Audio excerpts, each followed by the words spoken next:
Bismillahirrahmanirrahim. Alhamdulillahirabbil alamin. Wassalatu wassalamu ala sayyidil mursalin sayyidina Muhammadin al-mab'uutsi rahmatan lil alamin wa ala alihi thayyibin tahirin wa ashabihi huril mayamin wa man tabi'ahum bi ihsanin ila yaumiddin.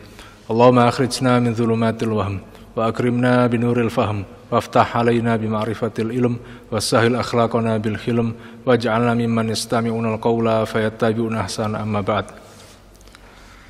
Anak-anakku yang sangat saya banggakan, alhamdulillah pada kesempatan kali ini kita masih diberi nikmat istiqomah oleh Allah Subhanahu wa taala, istiqomah untuk melaksanakan ibadah puasa di bulan suci Ramadan dan juga istiqomah untuk terus belajar dan belajar yang semuanya merupakan perintah dari Allah Subhanahu wa taala. Dan pada kesempatan kali ini kita masih melanjutkan membaca kitab karya Hadratus Syekh Hasyim Asy'ari. Beliau adalah salah seorang yang mengeluarkan beliau adalah Rais Akbar Nahdlatul Ulama yang mengeluarkan fatwa yang terkenal dengan resolusi jihad pada tanggal 22 Oktober 1945 hingga akhirnya para santri, para pahlawan, para pejuang semuanya datang ke kota pahlawan di Surabaya untuk berperang melawan Belanda tepatnya pada tanggal 10 November 1945. Mari kita hadiahkan Al-Fatihah kepada Mbah Hasyim Asy'ari, seluruh pahlawan dan seluruh muassis Pondok Pesantren Komarudin serta seluruh guru-guru kita yang telah mendahului kita. Ala hadiniyah wa kulli niyatin shalihah bi jahl Mustafa Rasulillah sallallahu alaihi wasallam wa ala alihi wa ashabihi azwaji wa dzurriyyati wa tabi'in wa tabi'in lahum bi ihsan ila yaumil ila jamil ulama ila amilin wal qur'an fasilun wa sadati suhum khususan ila Mbah Hasyim Asy'ari, khususan ila Mbah Kiai Gede Mbah Komarudin masalihane jami asisi wa khususan ila Sayyidina Muhammad walidina walidikum walinal muslimat sya'inna lahumul fatihah. A'udzubillahi minasyaitonir rajim. Bismillahirrahmanirrahim. Alhamdulillahirabbil alamin arrahmanirrahim maliki yaumiddin. Shiratal ladzina an'amta 'alaihim ghairil maghdubi 'alaihim waladdallin. Amin. Anak-anakku yang sangat saya banggakan, pembahasan kita kali ini adalah pembahasan yang ketiga dalam kitab Hadhihi Risalah Jami'atul Maqasid. Al-Maqsadus Salis. Qala al-musannifu rahimahullah ta'ala wa nafa'na bihi wa bi ulumi fid dharain amin.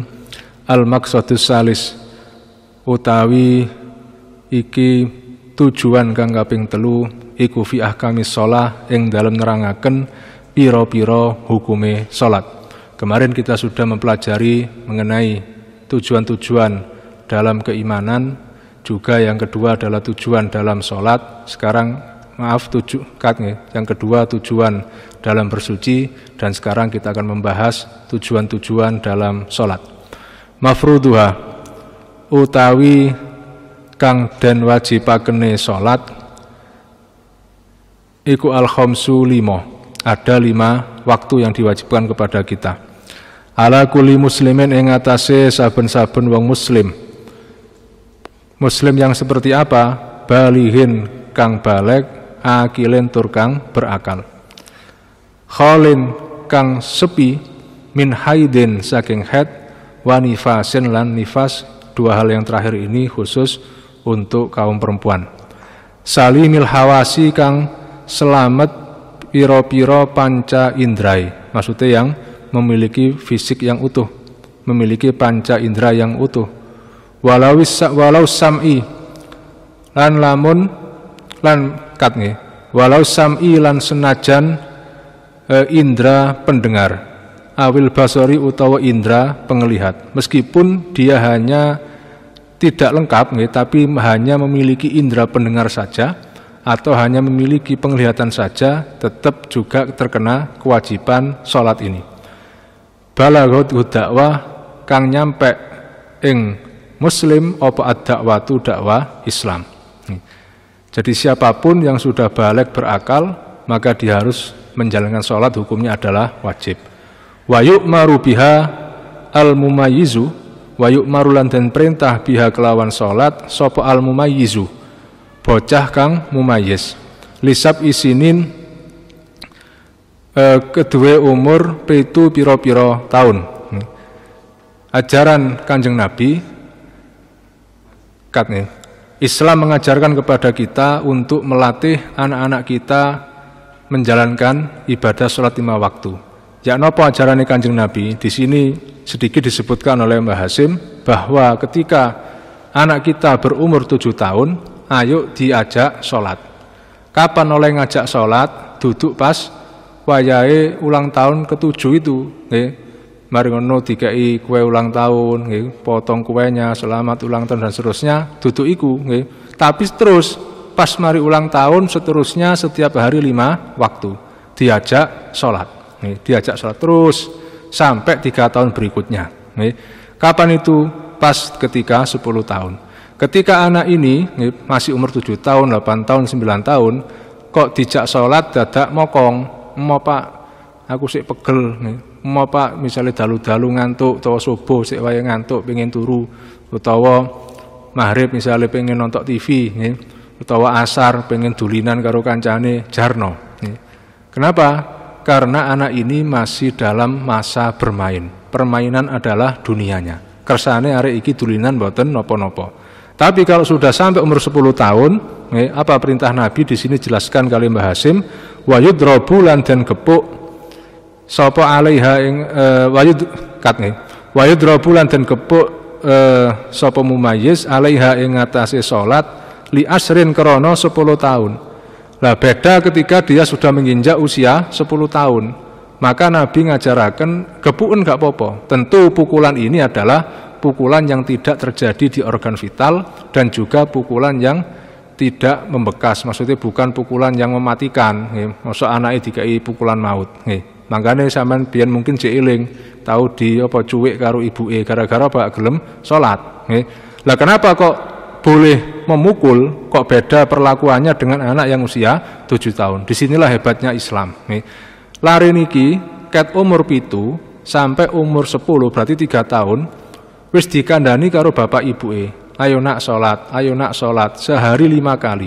Berarti nek digawe gampang-gampangan setahun iku 365, ping 3 ya anggapen 1000 lah, 1000 ponjol titik. Berarti wis dikandani 1000 dina kali 5 berarti 5000 kali dikandani karo bapak ibuke. Mosok ana tak wong dikandani ping 5000 iku kupinge gak bolong-bolong, cek buntu wae, lak nemen seru. Maka Nabi membolehkan mosok rek wis dikandani ping 5000 gak nurut-nurut. Ketika mokong pas umur 10 tahun boleh dijewir atau boleh dicuwik, atau pukulan yang tidak mematikan, pukulan yang tidak membahayakan organ tubuh. Nah itu boleh. Boleh apa ya pantes wis dikandani ping 5000 kok gak nurut-nurut. Ini cara Islam mengajarkan kepada kita semua bagaimana mendidik anak untuk menjalankan sholat. Selanjutnya Mbah Hasim menjelaskan waktu-waktu sholat. Dimulai dengan waktu zuhur, waktu zuhri utawi waktu zuhur iku minaz zawal saking lengsere srengenge. Jadi pada intinya waktu-waktu sholat itu semua dipengaruhi oleh peredaran bumi mengelilingi matahari.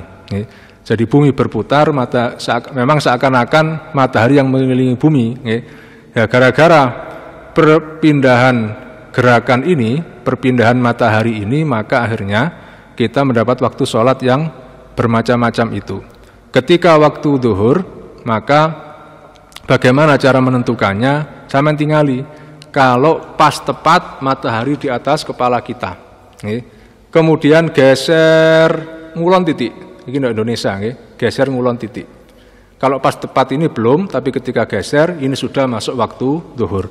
Sampai kapan? Terus Mbah Hasim ila ziyadati dzilli syai'i mislihi. Sampai ketika bayangan sebuah benda itu sama dengan benda tersebut. Nah, misalnya kamu punya tongkat, ini panjangnya 1 meter, kemudian bayangan ke timur ya podo 1 meter. Maka disitulah masuk waktu asar, waktu zuhur sudah habis. Jadi dipengaruhi matahari. Kemudian waktu maghrib atau habisnya waktu asar. Kapan itu? Itu juga sama. Gara-gara matahari. Yaitu kapan? Ketika hilangnya korsus sames. Bunderane srengenge. Bunderane, bukan cahayanya. Jadi ada bunderane srengenge, ada cahaya matahari. Jadi ketika korsus sames, lingkaran matahari hilang dari pandanganmu, wis ilang, meskipun sik padang langite. Kadang bae sampean masih melihat nek nggone sisih kulon niku berwarna jingga nggih, tapi bunderane srengenge wis gak ketok, wis hilang sama sekali. Maka di sini kita sudah masuk waktu maghrib oleh buka, ya kan? Meskipun langitnya sik padang. Kenapa? Karena itu hanya sekedar cahaya matahari, bukan lingkaran matahari. Ya, makanya nek sampean benjing di daerah yang lebih tinggi, tentu maghribe ya luwih suwe. Pole apa sampean ndok ndukur gunung, nyawang srengenge iki jek ono, jek ketok. Maka sampean durung buka, kanca sing ndok nisor wis buka. Ini terjadi misalnya di hotel yang tertinggi di dunia, di Burj Khalifa di Dubai. Itu akhirnya bukoe sing lantai 1 kalau sing lantai 100 ya dhewe, sing lantai 100 ya durung buka. Pole apa sik ketok srengenge, ya kan? Lah kemudian kapan habisnya waktu maghrib ini? Waktu maghrib ini habis ketika sisa-sisa cahaya matahari yang awalnya berwarna kuning, terus berwarna jingga, terus berwarna merah, ya, ini habis ganti berwarna hitam, tandanya sudah sangat malam.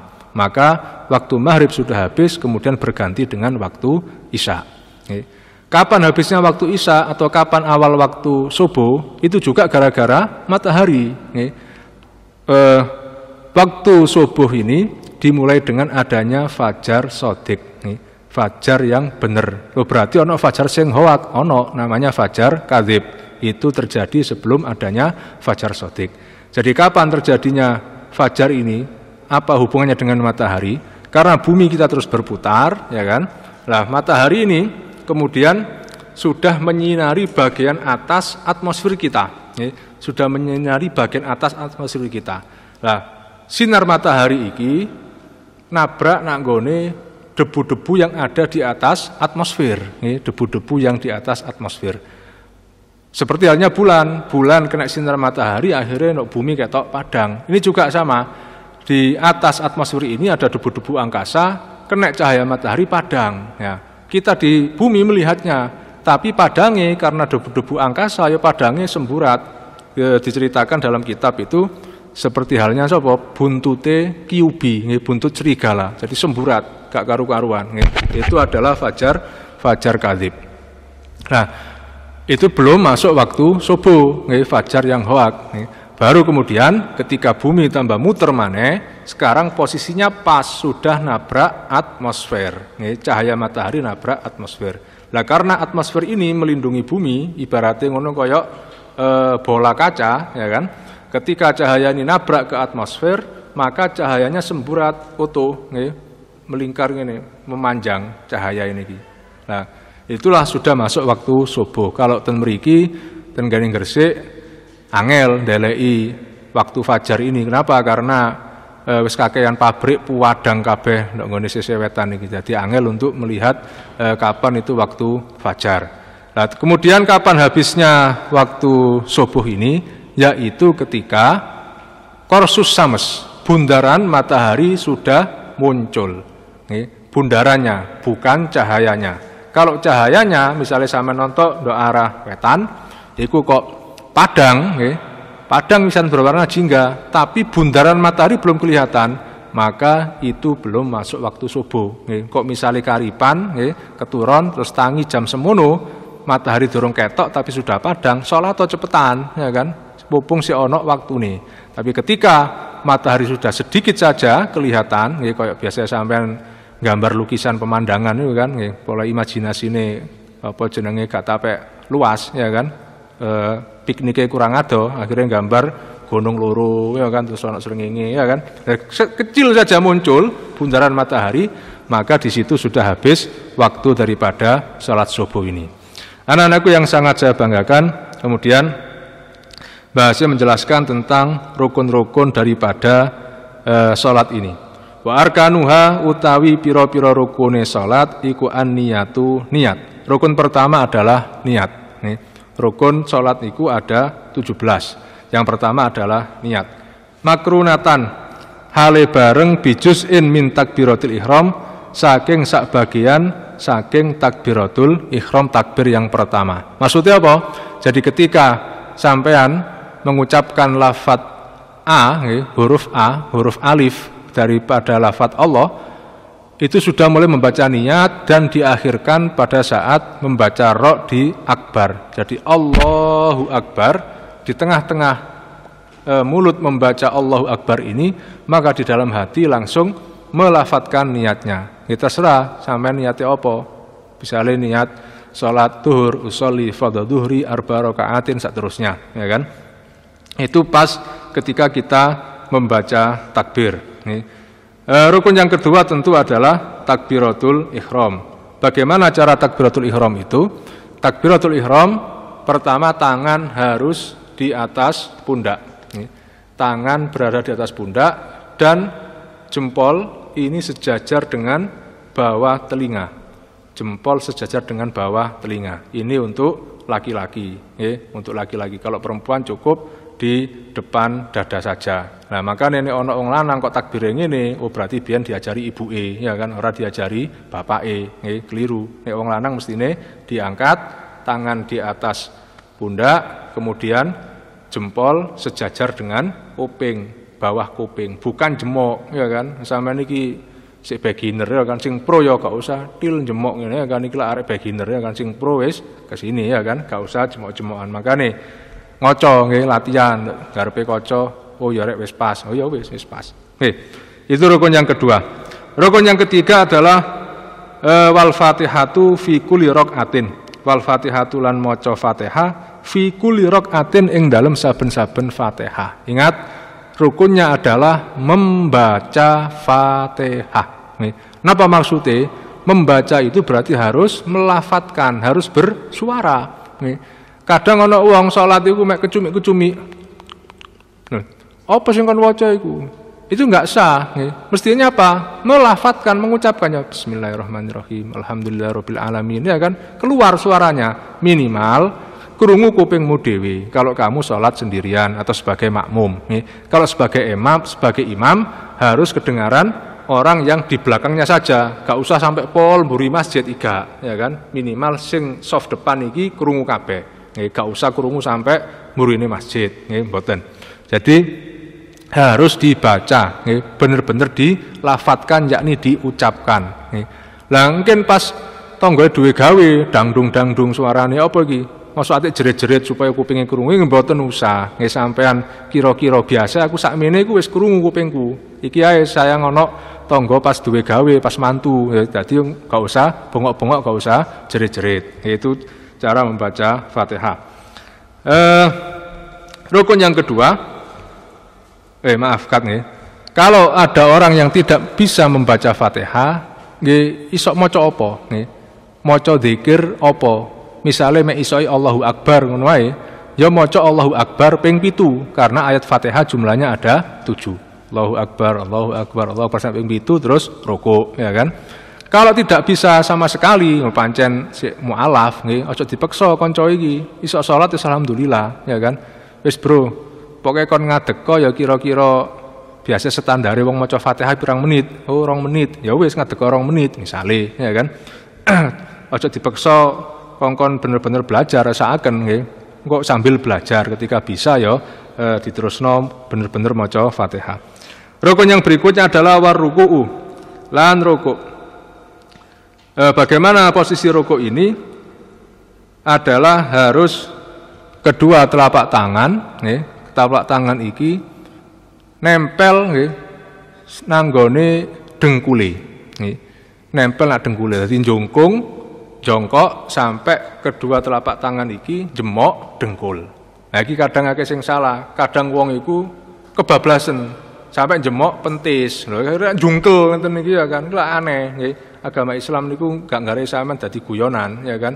Dadi rukuk sejajar lurus dari tulang leher, tulang punggung, ya kan, sampai ke bokonge iki lurus. Nah, supaya bisa lurus, maka tangan niki kalau manusia normal nggih, insyaallah sedaya kabeh niki normal, maka tangannya menyentuh ke dengkuli, nggih, nyentuh dengkuli. Mboten nyentuh pentisi, akhirnya apa sampean akhirnya jengking ngeten niki. Niku carane rukuk. Rukun yang kedua, nggih. Maaf ngekat nih. Rukun berikutnya di dalam rukuk ini harus ada tumakninah. Nah niki nggih kadang kata sing meninggalkan tumakninah, padahal itu adalah rukun. Apa maknanya tumakninah? memposisikan seluruh anggota tubuh sesuai dengan rukunnya, nggih pas rukuk ya, karena tumaknina ini ada pada rukuk, ada pada itidal dan ada pada sujud. Nggih. Jadi memposisikan tubuh pada posisi yang pas, kemudian berhenti sejenak. Nggih, berhenti sejenak sekiranya maca subhanallah alhamdulillah wala ilaha illallah wallahu akbar. Ada tumakninanya. Nah, kadang wong anggar salat cerat. Iki lak gak gena, ya kan? Harus ada tumakninanya. Begitu juga dalam iktidal. Iktidal ini ngadeg kembali lagi ke posisi pas berdiri tadi. Ini juga ada tumakninanya, ya kan? Kudu ono antengi. Kemudian apa? Sujud. Nah, bagaimana sujud ini? Wa aqalluhu wad'u ba'dil jabhati maksufatan. Standar minimal daripada sujud harus ada 7 anggota tubuh yang menempel ke lantai. Yang pertama adalah jabah batuk, Batuke iki nempel ndok nggone lantai. Niki yang wajib. Nah nek irunge ya napa? Nek irunge iso ya gak apa-apa, nek gak iso be kepeseken ya kan. Aja dipeksa-peksa ya kan nek gak iso. Sing wajib iki apa?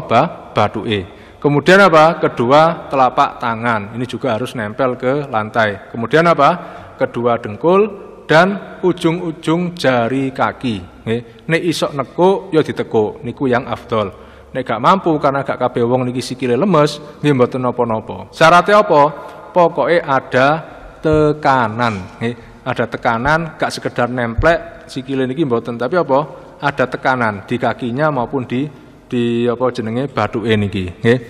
Niki terus Mbah Hasyim ada watahamulun fil jabhati dan ada tekanan di posisi apa di dahinya ini. Kemudian wal qu'ud bainahuma dan juga ada duduk di antara dua sujud. Dan ini juga di situ ada tumaknina, nggih, dan ada tumaknina.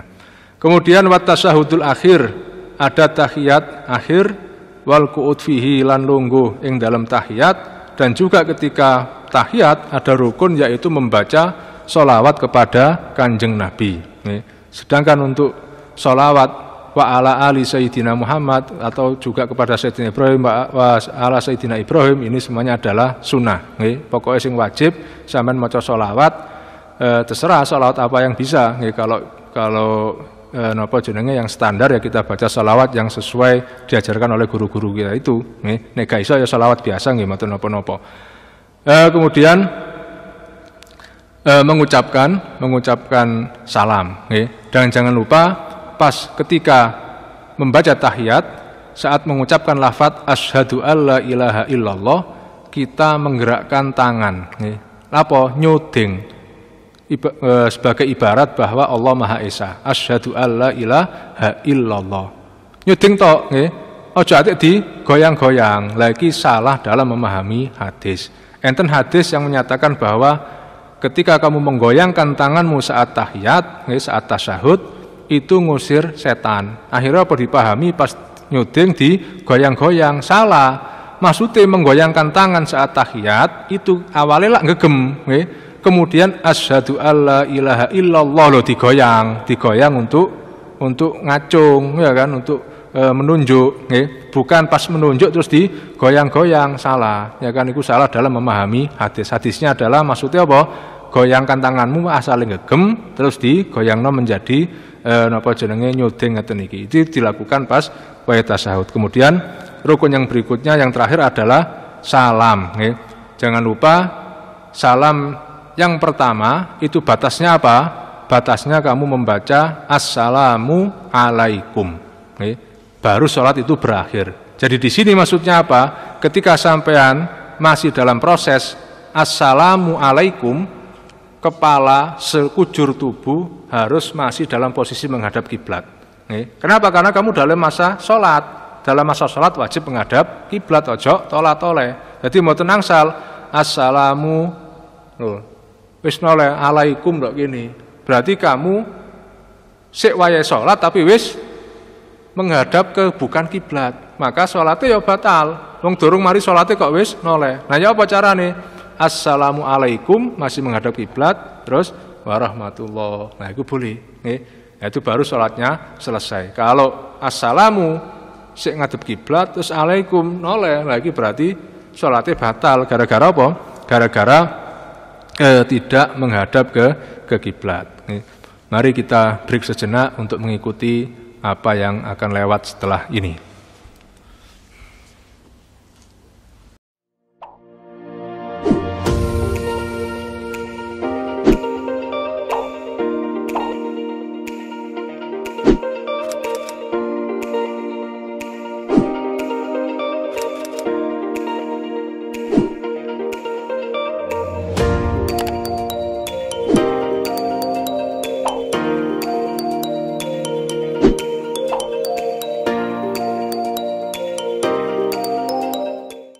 Anak-anakku yang sangat saya banggakan, selanjutnya Mbah Hasyim Asy'ari menjelaskan mengenai ab'adus sholah atau sunnah ab'ad.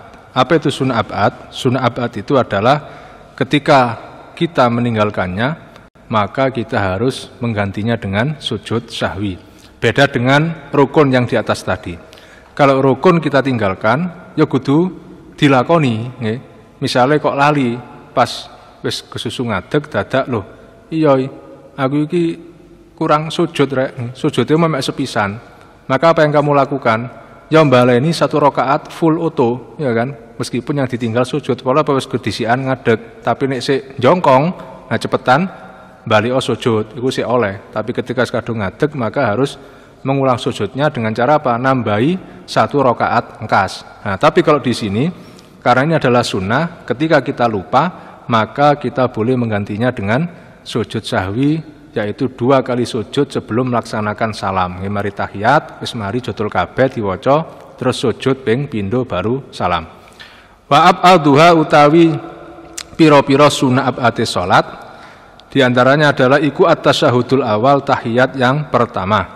Kemudian wassalatu ala nabi, membaca sholawat pada tahiyat tersebut, dan juga wassalatu alal ali, membaca sholawat kepada keluarga Kanjeng Nabi. Niki hukumnya adalah sunnah. Wa kunutus subhi, lan membaca kunut ketika sholat subuh. Ini juga bagian daripada sunnah ab'ad. Begitu juga kunut saat witir. Wa kunuti witrin fitri nisfi Ramadanil akhir. Witir saat separuh yang terakhir, separuh bulan Ramadan yang terakhir. Jadi mulai malam 16 kita disunahkan untuk membaca kunut saat sholat witir. Nek lali ya diganti dengan sujud sahwi. Dan juga harus membaca sholawat di saat kunut ini.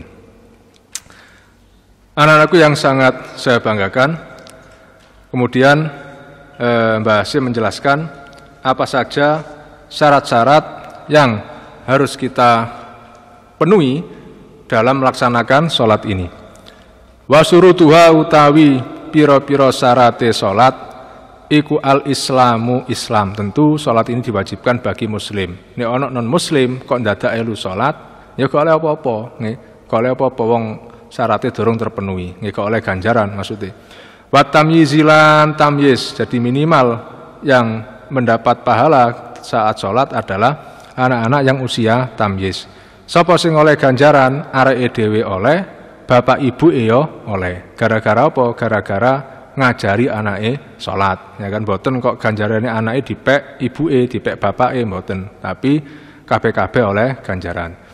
Wa ma'rifatu kaifiyatiha, ngaweruhi carane sholat. Jadi ketika panjenengan takbir Allahu Akbar, ini sudah tergambar. Oh iya rek, aku mari ngene iki maca Fatihah, mari ngene rukuk, mari ngene terus sujud, terus salam. Itu sudah tergambar. Nah, nek sholat gak ngerti apa karepe, lagi ya gak oleh. Harus dalam setiap ibadah itu sudah tergambarkan apa yang akan saya lakukan. Wah, tuhurun lan suci minal hadasil asghar wal akbari, saking hadas kecil lan hadas gede harus suci. Nih, pastikan kamu sudah bersuci. Wal khobasi lan najis, nih, tidak ada najis fi badanihi wa saubihi wa makanihi, baik itu di tubuhnya di bajunya maupun di tempat sholatnya. Ini perlu dipahami. Mana tempat sholat yang harus saya jaga dari najisnya, itu gak harus sak masjid suci kabeh mboten. Oleh kadang ndok masjid iku nek gak teliti sing nyaponi, mungkin ndok pojok kono iku ana teleke cecek. Lho apakah saya nggak boleh sholat di situ? Ya oleh, wong telek cecek ndok pojok kono ya kan, sholatmu ndok kene aman. Yang penting tempat yang kamu butuhkan untuk sholat ini, ya kan, ini aman. Apa yang kamu butuhkan saat sholat, berapa luas tempatnya, ya mau, tempat untuk berdiri kan, iki kudu pas pijakan kaki kudu aman. Mari ngono apa?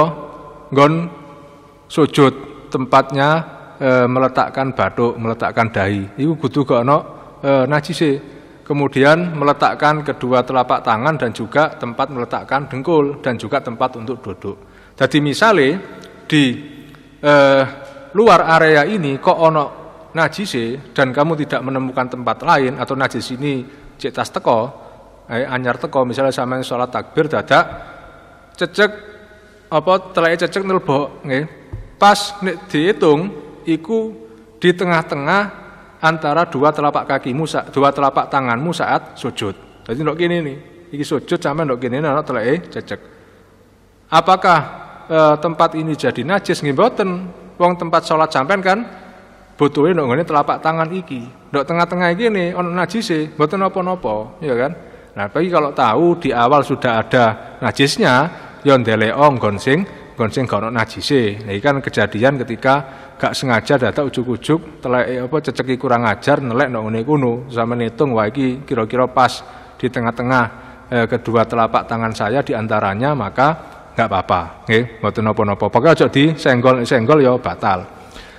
Syarat yang berikutnya adalah wasatrul aurati lan nutup aurat.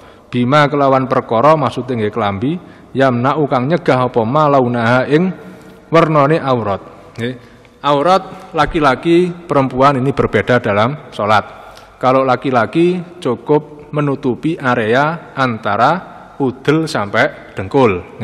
Jadi misalnya sampean sholat gawe apa iku celana basket iku lak landung, ya kan?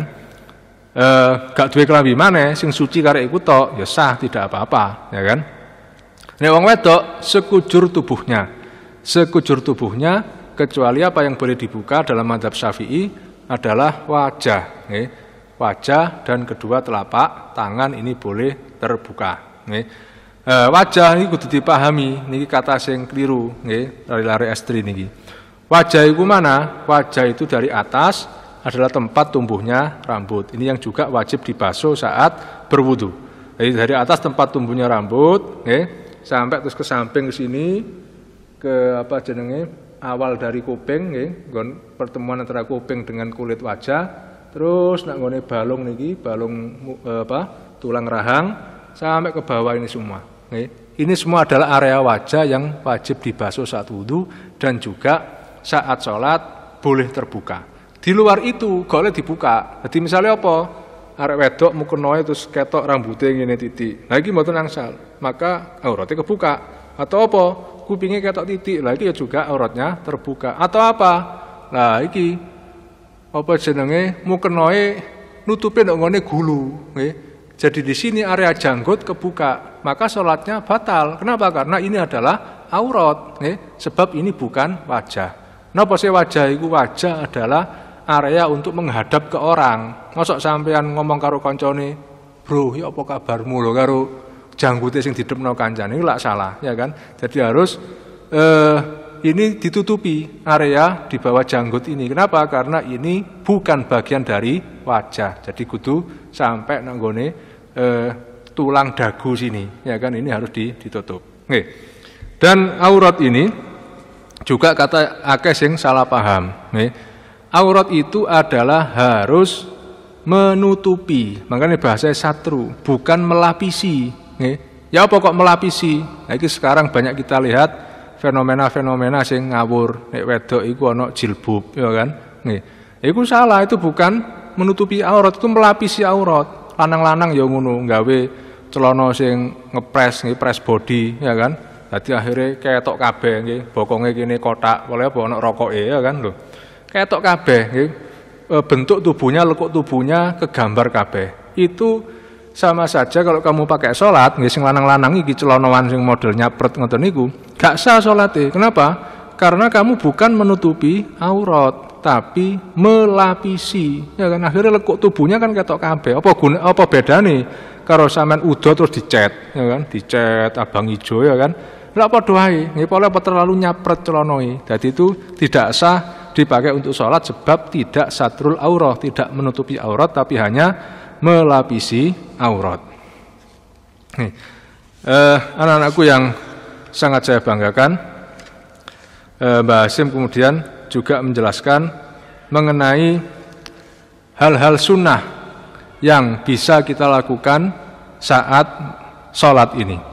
Apa yang pertama, wasunanuha utawi piro-piro sunnai sholat iku al-adzanu adzan wal iqamatu lan qomat qablaha ing dalem sadurunge salat. Jadi harus ada azannya dan juga qomatnya. Ini hukumnya adalah sunnah. Walau lil munfaridin, walau lan senajan li munfaridin kedua wong kang ijen. Sale sampean gak nemu bolo ya kan adzanono karena fadilah adzan iki luar biasa. Sebagai bukti bahwa ini adalah wilayahnya umat Islam, adzanono. Iki wong negarane wong Islam kok ngosok gono adzane blas. Dadi sampean adzanono. Kemudian apa warafu yadaihi hadzwa mangkibaihi ma'at taharrum. Waraf ulan ngangkat yadaihi tangan lorone wong hadzwa mangkibaihi sejajar dengan pundaknya. Kapan itu ma'at taharrum? Ketika takbiratul ihram. Tadi sudah saya jelaskan, takbiratul ihram harus di atas pundak, di atas pundak. Warruku'i. Begitu juga ketika takbir mau rukuk, rukuk yang takbir Allahu Akbar. Kemudian iktidal, bangun dari rukuk, sami Allahu liman hamidah, itu juga lagi mengangkat tangan. Pas sujud ndak usah, ya kan? Katik pas sujud Allahu Akbar terus sujud boten, sujud ya langsung aja. Kemudian baru nanti ketika bangun dari tahiyat awal, mari tahiyat awal di rakaat kedua bangun berdiri Allahu Akbar itu mengangkat tangan lagi. Ini hukumnya adalah sunnah. Wawatu yumnahu ala ku'i yusrahu, dan meletakkan ketika berdiri, meletakkan tangan kanan di atas pergelangan tangan kiri. Diingatan. Ditaruh di mana ini posisinya? Apakah di bawah udel, di atas udel atau di mana? Terus yang Mbah Hasim, tahta sodrihi, ing dalem nisore dodone wong, tapi wa fauqa surratihi lan ndukure udele wong. Jadi antara dada dengan pusar. Jadi sakmene. Ada riwayat yang menyatakan juga Nabi meletakkan tangannya itu sendakepe pas di pancerno nak nggone atine. Itu juga ada riwayatnya. Jadi ada yang seperti ini, ada yang seperti ini. Riwayatnya kata bermacam-macam. Bahkan ada yang los tanpa sendakep. Iku mboten napa-napa. Aja terus marung sampean ngarani lho. Iki sholat dan kon sing sendakep iki ngono aliran sesat, kon iki kurang piknik, ya kan? Akeh, riwayatnya sangat banyak sekali, riwayatnya banyak sekali. Tapi yang sepakat, semuanya sepakat para ulama bahwa Kanjeng Nabi itu kalau sendakep, ini pas waya sendakep, ya tangan kanannya memegang pergelangan tangan kiri. Ini tata cara untuk megang tangan atau sendakep saat berdiri sholat. Kemudian wa doa utawajjuh, maca doa iftitah. Kenapa disebut tawajjuh? Kalau ini wajah tu wajia. Membaca doa iftitah. Ini hukumnya adalah sunnah. Karena dalam hadis disebutkan bahwa Rasul mboten langsung maca Fatihah. Allahu Akbar terus meneng suwe, meneng baru maca Fatihah. Sahabat akhirnya takon, Rasul jenengan kok diam, gak langsung maca Fatihah? Iya. Aku maca doa iftitah terus diajarno kali para sahabat niku. Sing ana ini wajhatu wajhiyal ladzi fataras samawati wal ardh niku. Ba'da taharum sause takbiratul ihram likulli sholatin kedue saben-saben salat. Apalagi sunnah berikutnya adalah wa ta'awudzu lan maca a'udzubillahi minasyaitonir rajim. Yang berikutnya adalah maca ta'awud atau a'udzubillahi minasyaitonir rajim. Kula rakaatin di dalam setiap rakaat. Jadi sebelum membaca Fatihah dimulai dengan membaca ta'awud, kemudian membaca bismillah karena memang bismillah adalah bagian daripada ayat-ayat surat Fatihah. Nek ana bismillah ya ora sah, ini dalam mazhab Imam Syafi'i. Nggih, mazhab Imam Syafi'i bismillah itu bagian dari surat Fatihah. Di dalam beberapa mazhab yang lain Fatihah bismillah itu hukumnya sunnah dibaca saat sholat. Jadi tetap ae kabeh-kabeh iki ya maca bismillah, nggih. Gak ono tuh sholat iku tanpa bismillah iku mboten enten. Meskipun kadang hanya dibaca secara samar, nggih, kadang ten Masjidil Haram atau Masjid Nabawi oleh maca bismillah iku lirih, nggih. Bismillahirrahmanirrahim. Alhamdulillahirabbil alamin. Gak percaya sampean budal rono salat pinggire speaker, insyaallah krungu, nggih. Umume ngoten. Jadi bismillah lirih. Kenapa? Karena meskipun tidak menjadikan bismillah bagian dari ayat Al-Qur'an, tidak menjadikan bismillah bagian dari surat Fatihah, tapi menyatakan bahwa bismillah itu sunnah dibaca saat salat. Sunnah berikutnya adalah wat ta'minu lan maca amin. Nah, niki hati-hati nggih, sing maca amin aja digawe guyonan. Lho kadang arek-arek iku pas wae salat ngawur oleh maca amin niku nggih. Amin lho sak karepe dhewe. Nah niku salah nggih.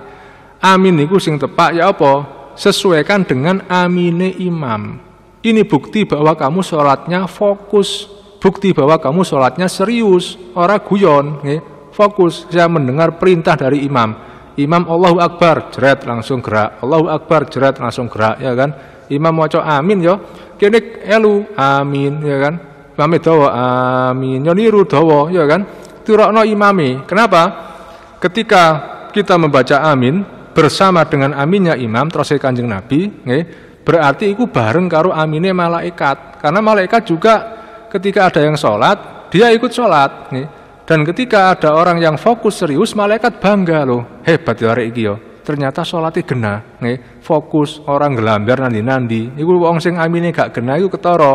Berarti pas wae sholat gelambiar, nih. Mangkane gak iso nepakno amine karo amine imame. Akhirnya amin karepe dhewe. Lah iki arek iki fokus. Akhirnya terus didongakno karo malaikat, ya Allah arek iki sampean kei rahmat. Oleh apa? Salate genah, ya kan? Oleh maca amin lho pas karo imame. Imame maca amin ndek dak elu ndek.